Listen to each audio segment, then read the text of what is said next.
Browne, unbeaten 234, carries Essex to 500 runs. After a slow and watchful start by Essex, Nick Browne kicked on to score an unbeaten 129 to seal a strong day for the hosts. They finished on 281 for 3, Somerset in need of some wickets early on day 2 to slow their progress.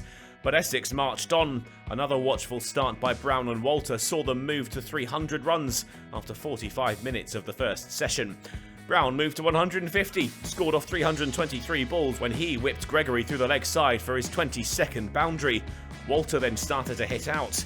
Leach crunched for 6 over the leg side, but he would fall for 86, bowled by one that did a bit of everything from Tom Lammonby. Finally, some momentum for Somerset. Critchley out for 4, caught behind by Rue. Another wicket for Lammonby. Rossington arrived to a different scene than he had last week. No rescue required this time, the total already an impressive one. And he stuck with Browne through to lunch. Essex heading in having tightened their grip on the match. The score now 364 for 5.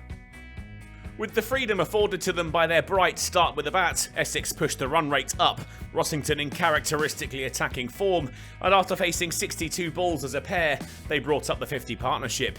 Another Rossington boundary flayed through the offside took the score to 400. Rossington kept up his assault and fell looking for another boundary, out-caught by Renshaw off Lammonby for 32. Harmer joined Browne in the middle and strolled through from the non-striker's end as the opener found a single off the bowling of Gregory to move to 200 scored from 417 balls. His stay at the crease was now almost 10 hours long. There was no stopping them. Harmer into his stride early. Leach flicked over the leg side for 4 to bring up the 450. When he slapped Renshaw for another, they'd added 50 off 122 balls for the 7th wicket, and the score had moved to 466. Renshaw responded immediately. Harmer was looking for another boundary, but this time found Lammonby out for 26 off 79. Snater stuck around, he and Browne walking off for tea with the score 486 for 7. Snater fell shortly after the break, launching a catch high in the air, pursued and taken by Overton off of his own bowling. Beard was aggressive from the off. Siddle crushed for 6 over the leg side to bring up 500, but his cameo was brief, out for 11 off 7, picking out Gregory as he looked for another big shot. Wesley decided enough was enough, waving his side in on 505 for 9, a mountain of runs built on the back of that unbeaten 234 from Nick Browne, who'd batted for more than 10.5 hours. Lammonby had bowled the fewest overs, but finished with 3 for 35.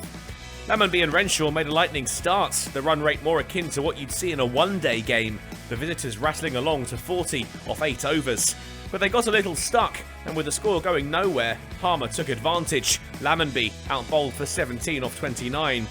Abell and Renshaw didn't look perturbed by the wicket, and picked up where Lammonby had left off, Essex struggling to keep the run rate down, and soon they'd added 50 for the 2nd wicket off just 66 balls. A final boundary of the day took Somerset to 99, where they stayed through to the close, the innings off to a solid start in reply to the mammoth total put on by the hosts. Time is crucial though, and Essex need to blast through their visitors if they're to try and set up a charge for the win.